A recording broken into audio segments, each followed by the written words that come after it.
Alrighty. Well, make sure I have this turned on. I messed up a little bit yesterday, but that's okay. Thank you. Genesis chapter 27. Go ahead and turn to Genesis 27. We're making our way through. Like I said, we're more than halfway through Genesis now, so yeah, seems like it. Now, of course, this is a little bit longer chapter, and there's some things that are taking place here, obviously. But we'll see how far we can get with this. So what we'll do is we'll just read like we normally do. We'll just kind of read a couple verses, and then we'll get going. Genesis chapter 27. We'll start off here in verse 1. And it came to pass that when Isaac was old and his eyes were dim, so that he could not see, he called Esau his eldest son, and said unto him, My son. And he said unto him, Behold, here am I. And he said, Behold now, I am old, I know not the day of my death. Now therefore take, I pray thee, thy weapons, thy quiver, and thy bow, and go out to the field, and to make me some, and take me some venison, and make me savory meat such as I love, and bring it to me, that I may eat, that my soul may bless thee before I die. Father, we thank you once again for your word. And as we go through and study these things, may we always allow your word to be the final authority in all things. And it's in Christ's name we pray. Amen. Now, we've gone through, we've gotten up to the point where we've got Jacob and Esau. We've gone through those verses. We just got through going through chapter 26 the last time. With Isaac and the things that he did, the digging of the wells and all the things that we got there. And then, of course, we get Esau's brought up at the end of chapter 26. And you notice verse 34 of Genesis 26:34 says, And Esau was 40 years old when he took wife Judith, the daughter of Beeri the Hittite, and Bashmath, the daughter of Elon the Hittite, which were a grief of mine unto Isaac and to Rebekah. And so then we're going through and we see all these, and then all of a sudden in the last verse there we see this. We see Esau pop up. Again, he's brought back up, and of course that's where we get into chapter 27. And in chapter 27 it says, And it came to pass that when Isaac was old and his eyes were dim, so that he could not see, he called Esau his eldest son and said unto him, My son. And he said unto him, Behold, here am I. Now, one of the things that we've pointed out each and every time, Abraham, Isaac, Jacob, all these, every time that we've done this, what's been the response? And it's really interesting because it shows up here again is what? Behold, here am I. And we see that over and over and over again. And to me, it's just one of those things when it pops up, you kind of pay attention to it, put it in the back of your mind, and then you move on from there. And of course, we've looked at some other passages. But this is Esau's response to his father, right? In verse 2, And he said, Behold now, I am old, I know not the day of my death. But what does Isaac know?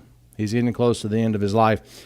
In fact, he says in verse 1, And it came to pass that when Isaac was old and his eyes were dim so that he could not see. Now, of course, that sets us up to understand what's going to take place in this chapter. But notice in verse 2, after Esau responds to Isaac, and if you remember, if you go back to where was it? Chapter 25, verse 27, and just kind of remember these things as we've gone through. Right in Genesis chapter 25, verse 27, talking about Jacob and Esau here. Verse 27 it says, And the boys grew. And Esau was a cunning hunter, a man of the field, and Jacob was a plain man, dwelling in tents. And verse 28, And Isaac loved Esau because he did eat of his venison, but Rebekah loved Jacob. And we talked about that issue of the difference between Isaac loving Esau and Rebekah loving Jacob. And we talked about that issue, of course, with what was revealed to Rebekah. And so then when we get over here, is it any shock that we see that Isaac, at this particular time, towards the end of his death, who's the one that he calls upon is the one that he loves, right? And that's exactly what we see taking place here. Verse 3, Now therefore take, I pray thee, thy weapons, thy quiver, and thy bow, and out to the field, and take me some venison. Now, Again, as we read back there in chapter 25 or 25 verse 27, it tells us that Esau was a cunning hunter, a man of the field. So then we know something about Esau as far as this goes, but what do we find out about Jacob? He's a plain man, dwelling in tents. Now, if you bring that back over here with us, does Isaac know something that's different between Esau and Jacob? And the answer, of course, is yes. And so he sends out Esau because he knows Esau is the hunter, right? He says, "Now therefore take, I pray thee, thy weapons, thy quiver, and thy bow, and go out to the field, and take me some venison, and make me savory meat, such as I love, and bring it to me, that I may eat, that my soul may bless thee before I die."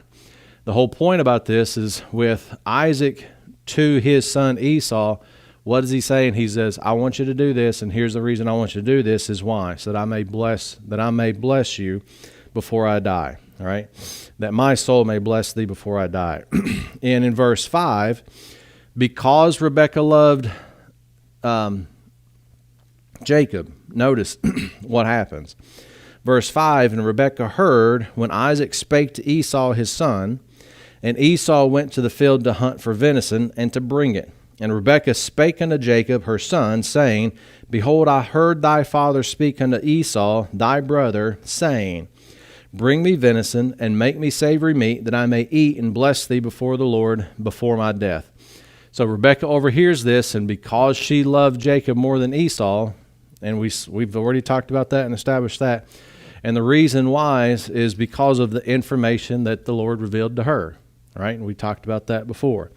Now here in verse 8, it says, Now therefore, my son, obey my voice, according to that which I command thee. Go now to the flock, and fetch me from thence 2 good kids of the goats, and I will make them savory meat for thy father, such as he loveth. And thou shalt bring it to thy father, that he may eat, and that he may bless thee before his death. So when we get here, what is it that Rebekah, she knows something that what God's doing. He's already told her that what? If you go back to chapter 25, verse 23, and the Lord said unto her, 2 nations are in thy womb, and 2 manner of people shall be separated from thy bowels, and the one people shall be stronger than the other people, and the elder shall serve the younger. And so this is something that she already knows, and that's why we talked about, we think that's why she loved Jacob more than Esau, is because of that information that she was given, right? Now here, what happens is she overhears Isaac, and so because she wants Jacob to be the one to get the blessing rather than Esau, she manipulates the entire situation, right? Not just the fact of go get some stuff, I'm going to cook it the way that Isaac likes it, but notice what takes place. Verse 11, and Jacob said to Rebekah his mother, Behold, Esau my brother is a hairy man, and I am a smooth man. My father peradventure will fill me, and I shall seem to him as a deceiver, and I shall bring a curse upon me, and not a blessing. And his mother said unto him, Upon me be thy curse, my son. Only obey my voice, and go fetch me them. So we get this issue here that she's saying what? Let that curse be on me. Now there's a whole other thing that we could go through with that, but that issue of taking that curse upon you. But she says, Upon me be thy curse, my son. Only obey my voice, and go fetch me them. And he went and fetched and brought them to his mother, and his mother made savory meat such as his father loved. And Rebekah took goodly raiment of her eldest son Esau, which were with her in the house, and put them upon Jacob her younger son. And she put the skins of the kids of the goats upon his hands, and upon the smooth of his neck. And she gave the savory meat and the bread which she had prepared into the hand of her son Jacob. And again, you got to think about what's going on. What do we know about Isaac is what? He's old and his eyes were dim so that he could not see. And so again, what's taking place is and again, you think about these things, and every single time that somebody that we've dealt with so far, they try to make decisions, we look at it and be like, man, you're just making things worse. But it's interesting because what happens is she's actually manipulating the situation here. She's saying, go get the food. I'm going to make it the same way that your father loves it. And then basically let me take care of the hairy and the smooth issue. Right? And every single time we look at these things, we think that's probably not the best way to go about things, right? But this is what they're doing. And of course, these scriptures again in here. But why are these verses in here? Can we learn from the mistakes that each one of these people have made so far? We can, right? And notice it says in verse 15 again, and Rebekah took goodly raiment of her eldest son Esau, which were with her in the house, and put them upon Jacob, her younger son. So she's dressing up Jacob in Esau's clothes. And you got to think, each person, you're around people enough. Each person has their own smell, right? And so then one of the things that's going to be a part of this is not just the hairy and the smooth part, but also what? The scent of Esau. So there's a whole bunch of things that are taking place here. And your other senses are going to be heightened. So she's not only doing this, but she's thought this through. I mean, she's really thinking about how am I going to go about doing this? Huh? To manipulate? I wouldn't think so. Well, as far as the ultimate plan of the younger servant, how that gets there, that's a different thing. God's not manipulated saying, I'm going to make her do this in order for my will to be done. I've already got this plan. It's going to happen no matter what they do or not. That to me, that's the big issue is when you take a look at every one of these things. If God has a plan out here, He's going to do something, right? He has His will. You can be a part of it or not. How we deal with situations in life as life happens, the ultimate goal is going to end up happening whether or not we make choices, depending on the choices we make or not. I think she could have. And I think that's the point, is she could have, because the ultimate goal is going to end up coming about. But that's a good question. Yeah. Just to piggyback on what you're saying, throughout the Bible, God does this all the time with like Pharaoh or with the Edomites who came out of Esau, right? Like He said, look, Israel's bad, you're gonna get punished by the Edomites. I'm gonna deal with the Edomites when it's their turn. Yeah. Like even though God used the Edomites to punish Israel, yet in turn the Edomites said you should have never touched Israel. Like because you touched Israel, I'm gonna wipe you guys out. He gave mercy to Jacob and Israel, but he hated Esau and wiped out the Edomites because of that. And so he was able to use their own sin to accomplish his will. And it's that engineering blend of free will and accomplishing his will at the same time. He can punish you for it, knowing what you're gonna do. Yeah.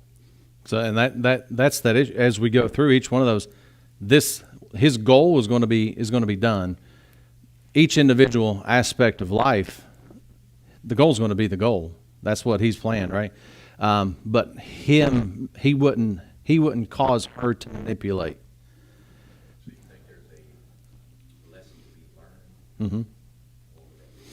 So the idea is, huh? Well, no. No, don't listen to your mom if she's lying to you. No. Yeah, let God be true and every man a liar. The whole idea is, and again, we know the fulfillment of everything in the world is going to be, God's going to set up a kingdom here on the earth. He's going to set up His rulership in the heavens. We know that that's the ultimate goal. Everything that takes place between in the beginning and the end, every aspect of life isn't pre-planned. That what's going to happen is going to happen. The end goal is going to happen no matter what. His plan is going to work out. I can be a part of that plan or not. And so then I can make the decision to be a part of the plan, or I can make the decision not to be. That doesn't mean He caused me to make that decision to be a part of it or not. His ultimate goal is going to end up. And so then my individual issues each day is not going to prevent Him from fulfilling that goal. Oh, yeah, without a doubt. It's still free will. Yeah. Still had She had the free will, and she made the choice to do this, and there's also consequence that will go along with that too. Yeah. I think the one primary message to take from it is, men and women fight their own battles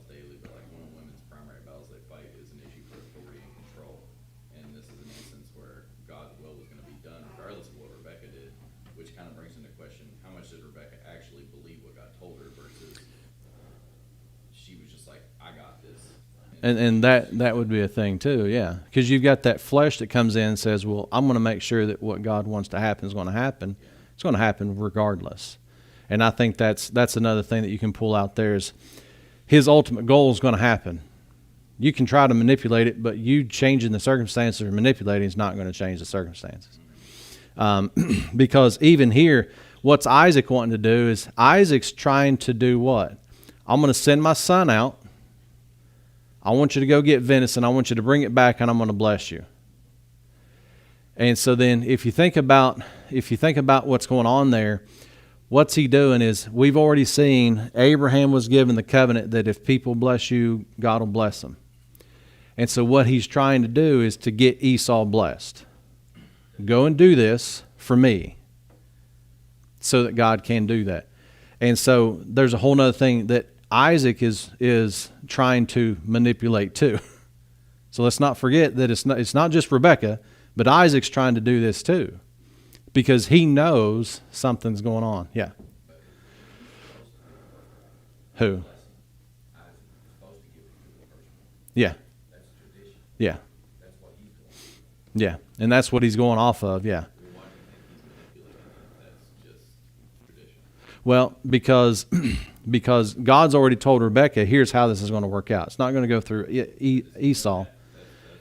That's the other thing. That's the other thing, because we talked about that last week, right? Because in chapter 26, when we find out that Isaac loved Esau and Rebekah loved Jacob, when we take a look at that, the reason that Isaac loved Esau is because he was the firstborn, and he knew that that's who that birthright goes to him.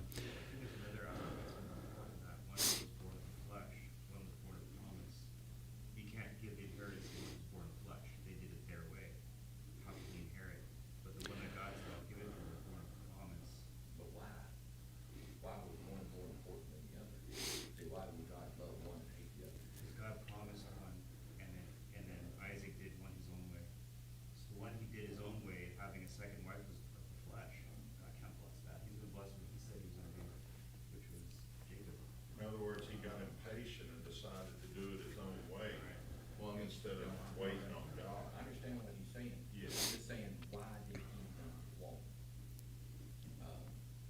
why did he want Jacob in there over Esau? It's not the person so much, because if you read about Esau, like, God didn't judge Esau. In fact, Esau had peace with Jacob as you read throughout. Like, he didn't have a hard time. It was the descendants of Esau that God was going to punish, called the Edomites. Yeah. The Edomites were bullying Israel, and God said, hey, Israel, like, that's my people, and now I'm going to, Jacob have I loved, Esau have I hated. The Edomites got wiped out. Like, their line was gone. Yeah, and it's not. Israel should have got the same thing. God said, I'm going to have mercy because of the promise. So it's not about Jacob and Esau. It's about the nations. Yeah, and that's why he brings up in chapter 25, there's two nations in thy womb. He doesn't talk about the people, the men themselves. It's the nations, two different nations, two different groups of people, and it's the nations that it's. What caused the enmity between them two was the fact that Jacob deceived. He lied to Isaac. He said, I am Esau. And that's what we're getting into. Yeah, yeah, And then Jacob, or Esau comes in and is like, where's my blessing? yeah. And he's like, whoa, Well, give it to your and the thing is he's already given that blessing up. He'd already given it up prior to this event. Yeah.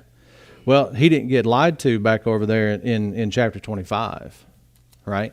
He's already given up that birthright back in chapter 25, right? So he'd already given that up. So for him to show up here, and of course I understand what you're talking about there, but he's already given up that birthright back in chapter 25 before this event even took place. Well, the blessings coming because of the promise, and the birthright he gave up himself. Because when we looked at that the last time, he goes through and he says in chapter 25 verse 33, and Jacob said, "Swear to me this day," and he sware unto him, and he sold his birthright unto Jacob. So the birthright is now Jacob's because Esau gave it up. And the blessing's already been promised to Rebekah through Jacob. And so God's plan was he's going to go through Abraham and then Isaac and then through Jacob. But to me, you don't think any of that was God's plan? That he knew there was no way that birthright was going to Esau. He knew. He knew.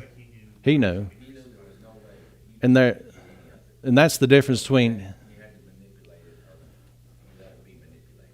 well, so he knew how it was going to work out, but that doesn't mean he caused it, right? Or he made sure that she manipulated to get there. It was going to happen. Yeah. And that's really the point. So like the question why is because that was the plan. Right? And it is. And so I guess we have to try to figure it out in all of its mental.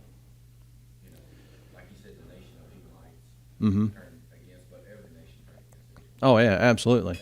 And again, the whole point of why is it that God set apart Abraham to do the nation to begin with was to show the rest of the Gentile world that gave up on him back in the first 11 chapters of Genesis. God also gave them up to themselves in Romans chapter 1, right? And he says, I want to show you what it could be like for me to be your God because you all have given up on me. And I'm going to do something special. So he had a reason. His reasoning is different than their reasoning here. Isaac and Rebekah are operating based on really themselves. And Isaac's looking at, I want to make sure that I get this blessing and this birthright and all this. I have this blessing for Esau. And Rebekah's like, well, I know that God said it's going to go through Isaac or Jacob rather than Esau. And so then, since they know that's what it's going to go about, she thinks, well, I need to make sure that this sticks with him. What was the particular reason? If that part, maybe I've never read it or understood it, that he chose Jacob. What was the reason? Was there a reason? Or just because he wanted it that way? From just based on what we've got in verse 23 of chapter 25, is the Lord said unto her, 2 nations are in thy womb, 2 manner of people shall be separated from thy bowels, and the one people shall be stronger than the other people, and the elder shall serve the younger. That's the reason. I think this also dovetails into the sovereignty of God. He can bless who he wants, the person he wants. I'm not saying bless the people, but like he chose Abraham because he's just Abraham. I'm slating the Calvinism with that. No, Calvinism is he's going to make this person do this thing no matter what. So Calvinism would be he made Rebekah manipulate the situation. I know, but that's what happened. If the situation turned out the way he said it was going to be, Yeah. just like when he chose David, David should have never been king after what he did. Well, no, but But he chose David. yeah. So he gave him the grace to get by the murder and the adultery. And that's to show us really what grace and mercy is about. And that's what we learn over in chapter 4 of Romans. And he tells us about that. That was also before that he had made a promise. He said that you will be king. Yeah. So because he made that promise, it's perpetual. Yeah. Nothing can go against his word. I know And so, it sounds like no matter what happened, no matter how many evil things David did, God was going to excuse him. well, He chose David. and it's not excuse it. It's he knows that the cross is coming too. And through the cross, he knows that that's going to be able to take care of that as well. God knows that, but they didn't. Do you think Esau, after all that happened, and he made up with Jacob at the end, would you consider him, he was not going to be an Israelite? But he was a blessing to Israel. I understand. Yeah. And through that, That made his salvation. yeah, because that would have been that Abrahamic covenant. Yeah. In fact, the only evidence that we do have is that he was a blessing to Israel, which God says if you bless Israel, I'll bless you. And Yeah. obviously Esau was blessed, he had a lot. And so then, Sent Jacob off. His mother was so scared that she done the wrong thing. yeah. She sent him off. And again, it's that she's thinking, I've got to take care of this situation. Same thing we see each time. But it all goes back to that Genesis 12, the Abrahamic covenant.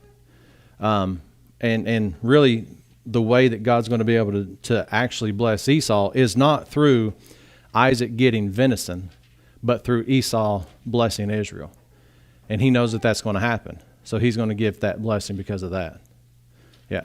So, here every now and then with all of us, the word Calvinism will come up. So my thought is, the question is, do these folks have the right, has God given them though, they can make a choice not to obey him in these things, right? Mhm. They have the choice, right? Mhm. But I think it gets painted sometimes as, because God had foreknowledge that this was gonna happen, that they didn't have a choice, that they could have said, no, I don't wanna be the one to do this. Yeah. But they had the choice. That's where your Calvinism or not comes in, Yeah. right? Is that they had a choice. Abram, he could have said no. Yeah. God knew he was, it's really, that's, to me, is a hard thing sometimes to wrap the human mind around, the foreknowledge part as opposed to, what happens is that God has foreknowledge of what's gonna happen, but it's hard for some of us to understand in moments the way it's laid out, Yeah. that he has foreknowledge, but he's not causing it. They can say no if they want to, am I right? Yeah. I mean, If you believe that, if you're like me and you don't believe in Calvinism, you would have to believe then that they had the choice to say no. I mean, again, here, what we could say with Isaac trying to, with Isaac trying to bless Esau here, and then Rebekah trying to make sure that Jacob's actually the one that gets the blessing. What happens is both of those are operating, trying to make that situation come to pass. But God's saying, I know what's going to happen. It's not that I've chosen one or the other. As far as like, I want to make sure that I'm going to get this one. I know how it's going to work out. And I know that my ultimate plan is to be able to bring back this, or put a kingdom here on this earth. And I'm going to do that. And the way that they respond here isn't that God's making Rebekah, forcing her to do this. This is in spite of her bad choice and Isaac's, in spite of their choices, God's saying, this is how it's going to work out, because I know that's how it's going to work out. I know your heart, and I know what's going to happen. I know the choice that you're going to make. Yeah. Told Isaac that this is what God had told him, Yeah. and maybe that would have made a difference. And it may have. She didn't include him. And that's the only thing that we can kind of guess from this, that just because the Lord told her, we don't know if she told Isaac or not. And based on these verses, you kind of think maybe he didn't know. But again, it's that issue of, because nowhere back there in chapter 25 are we told that the Lord says don't tell anybody about it, right? And if you read it literally, believing the words on the page, Mm-hmm. it puts Jacob in a terrible light, and Rebekah knows. Mm-hmm. But it's their response. They're making this decision based on, she's making this decision based on her flesh. And that's what we learn from it, is don't do that. Yeah. Well, she already knows it's going to happen, so she's not believing that God's going to make that happen. I'm going to make that happen for you. Yeah, I think that's the whole point. And I think that's what's, The whole point of this, everything we're talking about, I feel like is a myth. The whole point of this is that yeah. Rebecca was in the wrong. She didn't trust in what God said was going to happen. She thought she could impose herself. She let that demon of control take over, let that demon of authority take over, and she didn't honor and respect her husband. She manipulated him, and like that's the whole point of this, because it didn't matter what she did. He was going to inherit the blessing, and it didn't matter about the birthright. That's irrelevant, because if he inherited the blessing, who cares about the birthright anyway? Yeah. And so then again, to the point, what we're looking at there is, it's God said, here's how this is going to work out. The Lord spoke to her and said, here's what it's going to be. But what's interesting too is not only when she's doing this, she's doing it for Jacob, not for the nation, right? Because what did God tell her? I don't even think she's There's two nations. I think she's doing it for herself. Like, I can control it. And that's the point, right? So she's not even looking at the nation. She's looking at, hey, Jacob, this is what your father's doing with Esau. Let's make sure that you get this blessing. But God's already told her that what? I'm going to bless through him. So it's this issue of she's saying, well, I know what you said, but let me fix this. She's self-imposed. And that's what we see here. So what do we learn from this is trust God's word. If he says this is going to happen, believe that's what's going to happen. Do you think she told Jacob at an early age, because he see, when he refused to feed Esau some food, Mm-hmm. instead he used that as a pressure point to get the birthright. He's like, okay, I'll give you food, but you That I don't know. And again, we're not told anything about that, right? And so that's, Because Jacob is such a bad guy. it does. I would feed my brother, I would feed anyone. Yeah. They come to me and say, I'm hungry. I wouldn't be like, okay, well, I'm gonna feed you. Yeah. You did this, or you got one. Yeah, what can you do for me type thing. Yeah. But again, there's a lot in there that we don't have information about, right? And we can speculate all day long. But what do we find out here is what's Rebecca's response is, well, I know this is what God's going to do, and it seems like Isaac is wanting to do this, so I need to make sure that what God says comes to pass, and it's her working through the flesh to be able to do this. And that's what the mind, and that's what's in the heart of the man that's the sinner is, I want to manipulate to do this, and that's exactly what we see here, right? But if we look at verse 17, and she gave the savory meat and the bread which she had prepared into the hand of her son Jacob, and he came unto his father and said, My father, and he said, Here am I. And again, we see that same phrase. Who art thou, my son? And Jacob said unto his father, I am Esau. So again, you see this issue of Jacob. Why is it that Jacob's doing this? Twofold, really. One is his mom's saying, go in and tell him that you're Esau. But two, it's Jacob saying what? I want to go do this, right? And Jacob said unto his father, I am Esau, thy firstborn. I have done according as thou badest me. Arise, I pray thee, sit and eat my venison, that thy soul may bless me. And Isaac said unto his son, How is it that thou hast found it so quickly, my son? And he said, Because the Lord thy God brought it to me. And Isaac said unto Jacob, Come now, I pray thee, that I may feel thee, my son, whether thou art my very son Esau or not. And Jacob went near unto him, his father, unto Isaac his father, and he felt him and said, The voice of Jacob's voice, but the hands are the hands of Esau. So what do we know about Isaac there? He hears his son Jacob, but he's feeling after Esau. So he knows something, right? Notice in verse 23, and he discerned him not because his hands were hairy as his brother Esau's hands. So he blessed him, and he said, Art thou my very son Esau? And he said, I am. And again, there's this issue of why is it that Isaac's doing this, or Jacob's doing this, is what did his mother say? If you go back, in verse 13, she says, And his mother said unto him, Upon me be thy curse, my son, only obey my voice, and go fetch me them.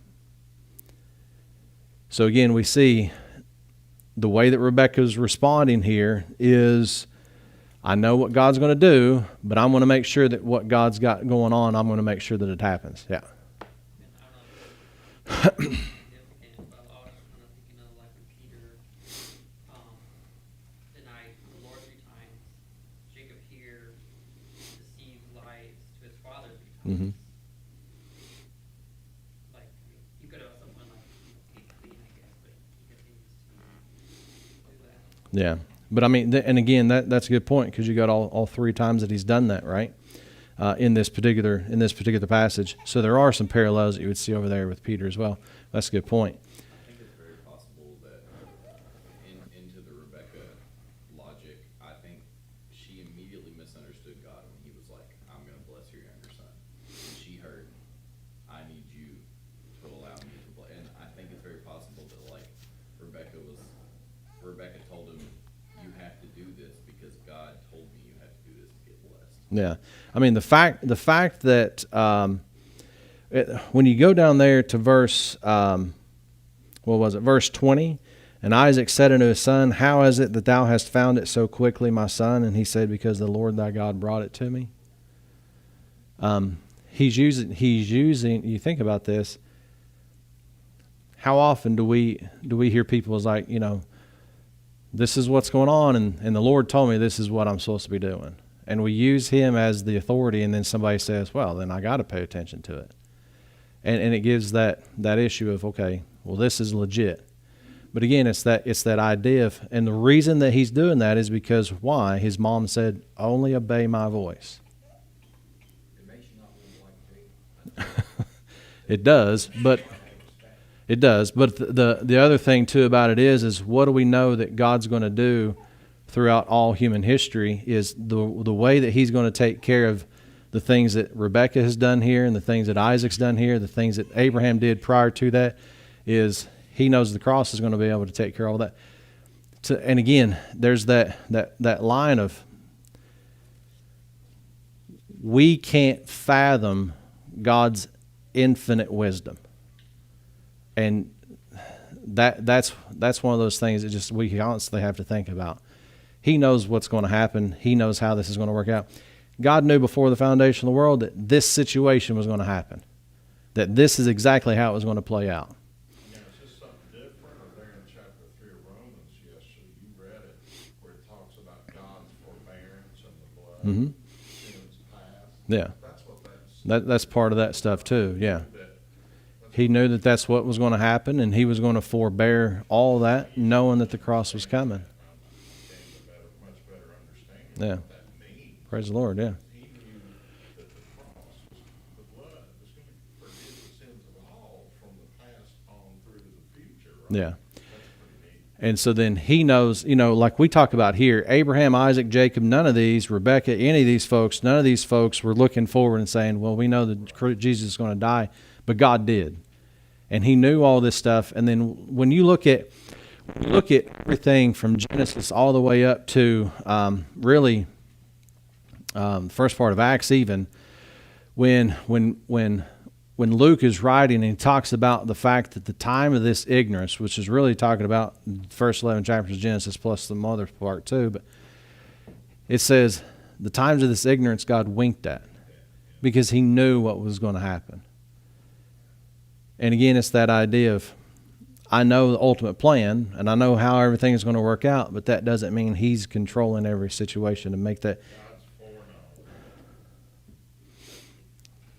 in relation to us maintaining our free will to make choices. It's an interesting. Well, and then you get into the issue of like you show up today, God knew that you would show up or not, right?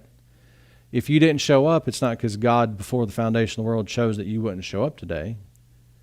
But does that change anything with what God's doing with the heaven and the earth and that's the idea, right? So it's just because he knows something's going to happen, and that's always a tough thing, that issue of foreknowledge. Just because he knows it before it happens, he already knows it. That's the idea of understanding that foreknowledge, right? And it's just you think about those things, and again, it's that issue of how many of these folks throughout history are always. I mean, even with David, he looks over and he sees Bathsheba, or not Bathsheba, but he looks over and he's like, I want that woman. Bring her husband home. And you take a look at those things, and you're like, that's a bad mistake. But you look at what happened after that and how God is able to, even though he knew that that's what was going to happen, he still says, I'm going to forbear that because I know the cross is coming. His foreknowledge, he's able to use all these folks to complete the plan he has in place because he has foreknowledge. Because he already knows how you're going to respond to a situation. Like Pharaoh, he hardened his heart, but he didn't cause his heart to be hardened. He just gave Pharaoh what he asked for. Same thing with the Gentiles in chapter 11 of the Tower of Babel. God gave them over to themselves. He knew what their choice was, and he said, I'm just going to leave you up to your choice. Even though I know what you're doing, I'm still going to go and become flesh and die for you.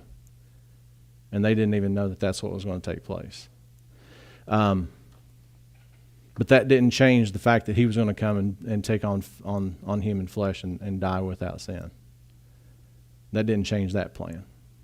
And you think about that. That's a tremendous thing to think about. And despite this, what do we know?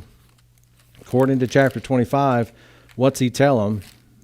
here's how these are going to work out. Here's these two nations. And we get over here and we see Rebekah trying to, in the flesh, well, this is what I was told, so I need to do this. I need to make sure it happens. God's already said, I know it's going to happen because I've decided this is what's going to happen. I know it's going to. And here we see Jacob again. He comes in. He says, yes, I am your son. In verse 25, he says, and he said, bring it near me, and I will eat of my son's venison, that my soul may bless thee. And he brought it near to him, and he did eat, and he brought him wine, and he drank. And his father Isaac said unto him, come near now, and kiss me, my son. And he came near and kissed him, and he smelled the smell of his raiment, and blessed him, and said, see, the smell of my son is the smell of the field which the Lord hath blessed. That's that idea. When she puts his raiment on there, not only is he going to be able to touch him, but he's also going to smell, and he says, I smell you too. Like I said, she thought of everything. Keep on going, verse 28. Therefore God give thee of the dew of heaven, and the fatness of the earth, and plenty of corn and wine. Let people serve thee, and nations bow down to thee. Be Lord over thy brethren, and let thy mother's son bow down to thee. Cursed be every one that curseth thee, and blessed be he that blesseth thee. Now, what is that verse right there? It's the continuation of the Abrahamic covenant. And so then it's going right down through. And, of course, we look back and we're like, don't like the way that happened maybe. But, again, that idea of God's infinite wisdom, well, we can sit and figure that out all day, but we're not going to be able to. But what's he doing is he's continuing that blessing in verse 29. Verse 30, and it came to pass as soon as Isaac had made an end of blessing Jacob, and Jacob was yet scarce gone out from the presence of Isaac his father, that Esau his brother came in from his hunting. And he also had made savory meat, and brought it unto his father, and said unto his father, let my father arise, and eat of his son's venison, that thy soul may bless me. And Isaac his father said unto him, who art thou? And he said, I am thy son, the firstborn Esau. And Isaac trembled very exceedingly, and said, who? Where is he that hath taken venison, and brought it me? And I have eaten all before thou camest, and have blessed him. Yea, and he shall be blessed. And when Esau heard the words of his father, he cried with a great and exceeding bitter cry, and said unto his father, bless me, even me also, O my father. And he said, thy brother came with subtlety, and hath taken away thy blessing. And he said, is not he rightly named Jacob? For he hath supplanted me these 2 times. He took away my birthright, and behold, now he taketh away my blessing.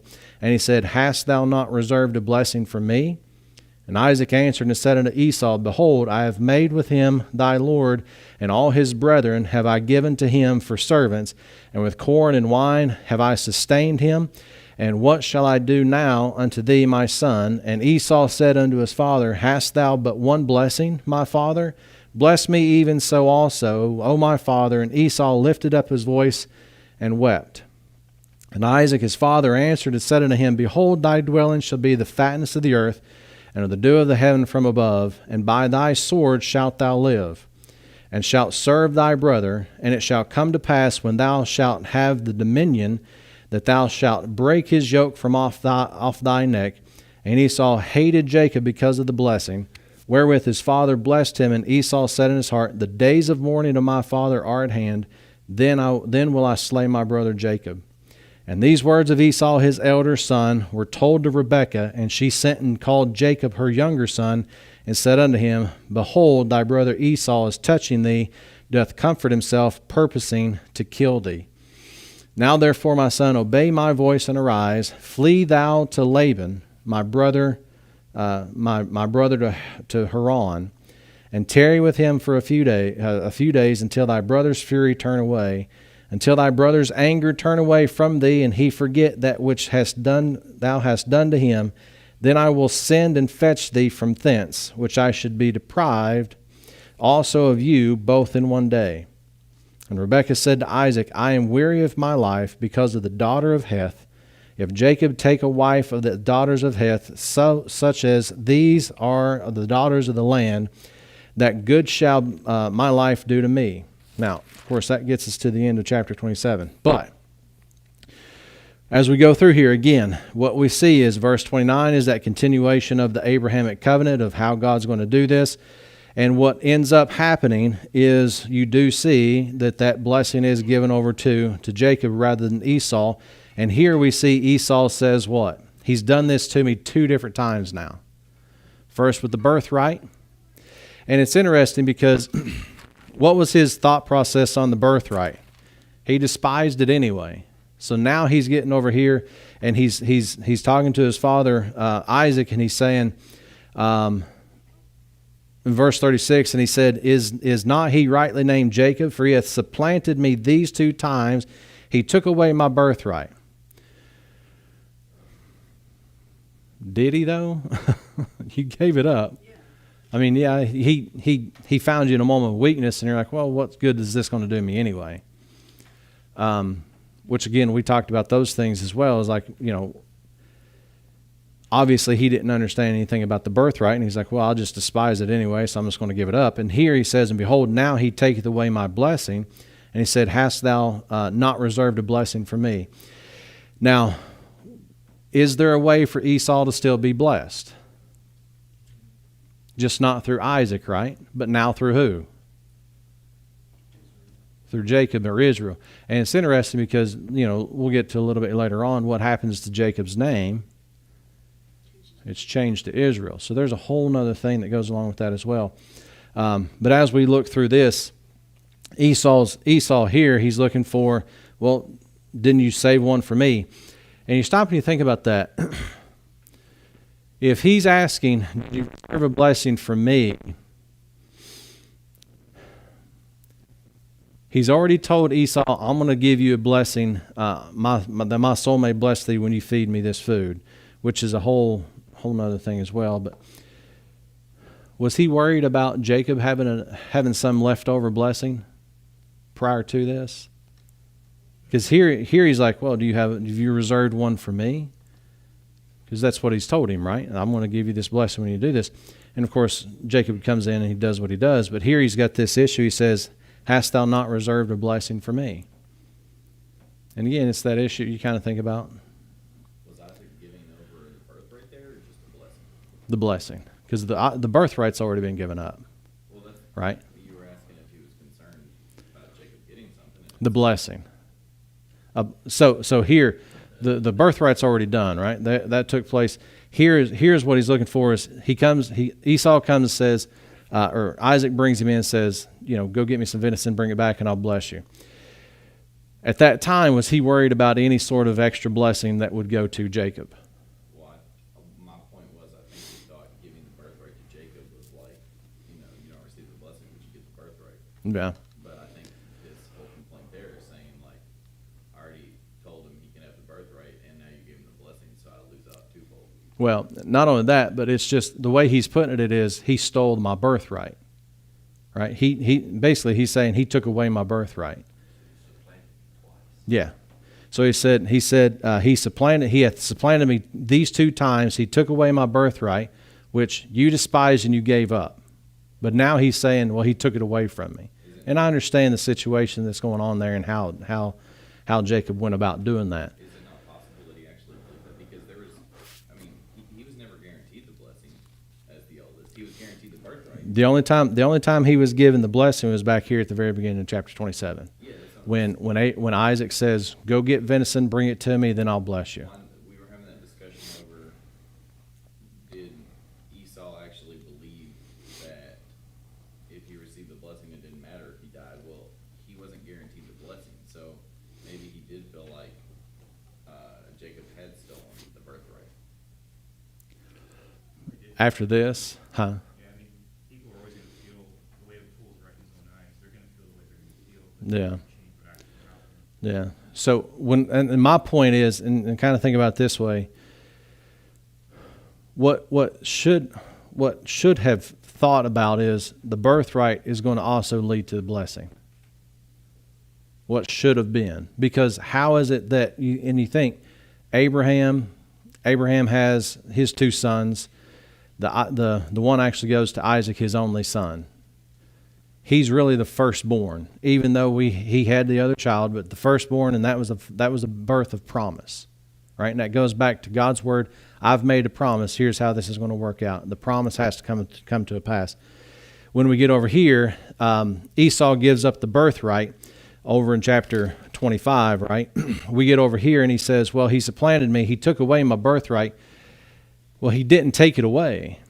You despised it and you gave it up.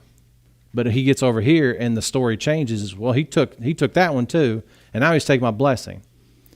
But the idea, what I want us to think about is when we're over here and he's saying, Isaac's saying, I'm going to bless you with you giving me this venison. Is he worried about, is there still a blessing set aside reserved for Jacob? So the only time he's worried about a reserved blessing is when it's involving him now too, right? It's just like a child, when you take something away. Suddenly they want it. And again, you think about that. When God sets aside the nation of Israel in Acts chapter 7, they go over and they see folks in Corinth, they're doing what? They're speaking in tongues, they're baptizing people, they're doing all the things. All those were signs for the nation of Israel. Now all of a sudden, nation of Israel saying, wait, those are ours. Why are Gentiles out here doing this stuff? Now all of a sudden they care about it. Let's bring it back, right? So it's that same idea as you think about it that way, is they're not worried about it until they see it's given to somebody else. And so that's what I'm saying in verse 36. Was he worried about if Isaac reserved a blessing for Jacob or not? He's only looking to see, well, I know he took this blessing, but you reserved one for me. But it's that issue of the self thing, right? But no, it is. It is. It is.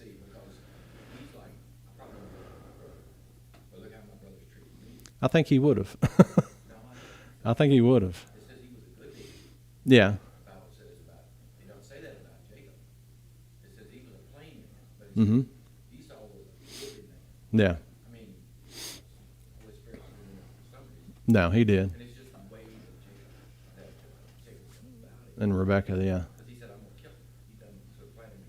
Yeah. And that's his response. And that's his response is, I'm going to kill him, which takes us back to Cain and Abel, right? Yeah, same thing. Yeah. Yeah. Yet through God's foreknowledge, he's able to go ahead and keep using him anyway to complete his plan. I know God's plans will work. Yeah. And again, it's that idea of he uses that weakly to bless rather than the strong and all that stuff. But yeah, what were you going to say? Is there, I mean, correct me if I'm wrong, but is this not the first time like a man has passed on God's blessing to another man?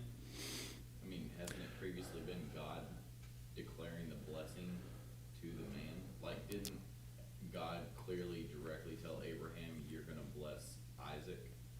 And then out of nowhere, Isaac's like, I got this, God, I'll pass it correctly. I don't know. I just don't know how it came about. Like, all of a sudden now Isaac's the one deeming who gets the blessing and not God. I'm trying to think. That's a good question. But God also told Isaac the same thing. He came to Isaac and said, I'm going to make you great and everything. Yeah, he did. But he didn't do that to Jacob. Later on, maybe after Yeah, later on. And that's that moving on of that covenant, right? I'm trying to think. So he's gone, but I'll think about that question. He's got babies to take care of. But yeah, no, that is a good question. But I'll have to look into that. But we'll talk about that one too. But that is a good question because I don't think that's the way it worked out. But I'll have to remind myself about that. So, but yeah, he's got babies to take care of. All right. Well, there are some other things that we can get off on that too, and we'll pick back up there next time. So, because yeah, you get in chapter 28 when when that covenant's confirmed with Jacob too. So we'll get to that. Huh? Did you answer my question, or do you? No, I didn't. Huh? He's trying to start something. Oh, I said, Gracie, you were wrong. no. I said. Never heard anything like that. No, I said that was a good question, and I can't remember off the top of my head, but I'm going to look into that. We'll talk about that because I don't think it's. I don't know if that. I can't remember if that's how that worked or not. I'll have to go back and look at it. But Yeah, I mean, to me, it's a complete change of, like, God was, like, very involved. Like, Abraham, no, it's not Ishmael. Even though Abraham clearly wanted Ishmael. yeah, Then all of a sudden, like, Isaac's, for lack of a better term, the final authority and the blessing here. And it all came down to, and God's already declared who the blessing is going to go to anyway, right? Yeah. So, and again, how much information they shared amongst themselves, we're not privy to. Yeah, And again, it's just I don't know exactly how who said what and to when and where. Joseph got sold to the Egyptians. Mm-hmm. And then at the end, he said, it wasn't your bad, it was God's plan. Yeah. See, I mean, this is what he ended up saying. Yeah. You know, you could have killed me, but you didn't, and you sold it off to whoever else did. Yeah. But then he tells him, Joseph tells his brothers, you know, hug him, kiss him on the neck. Yeah. This was God's plan all along. Yeah. So, I mean, Yeah. There's that fine line again, right? God's gonna do it. Yeah. He's gonna make sure his thing gets done. Yeah. And I guess that's why he had to switch it from law to grace. 'Cause we mess it up so bad. Yeah. Yeah. Yeah. No, that's true. I mean, our justification for it's never going to work out. So, but yeah, we'll pick up there, and I'll think about that because I can't remember off the top of my head, but I'll go back and look, and we'll talk about that. also, I just feel like we're grazing over the fact that, like, Rebecca just, like, betrayed her son, caused pretty much a war, disrespected her husband, manipulated him, and then, like, I assume it was minutes after it happened, she walked into Isaac, she was like, that's crazy, right? And she was like, I'm kind of concerned about our son, though. Like, I can't believe Jacob would do that all on his own. She goes to him and she's like, I'm concerned about the son that I tricked you with. Yeah. Well, man, No. just kidding. If Esau would have found out how bad that would have hurt him, Yeah. to know that his mom was plotting against him, that would be a terrible. Yeah. And again, there's a lot there that we're not told, and it's just we'd love to know more. But one day we'll. Many sermons over for women, don't be like Rebecca. And don't be like Isaac and be blinded and just go by smell and feel. So, As a general I mean, but he was literally biblical, blind.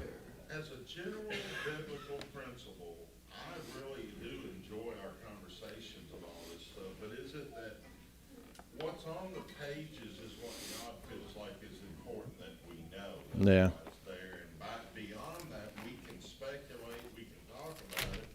I just wonder though, if God's going, well, if I needed you to know that right now, it'd be on the page. Yeah. Yeah. Do you think God wants us to discover? Yes. It's possible. It is possible. But again, it's that idea of you've got a finite mind trying to understand an infinite mind, and that's not possible just based on what we see on the verses on the page. That's what we're left with, right? We also have to be really careful with projecting things that aren't there.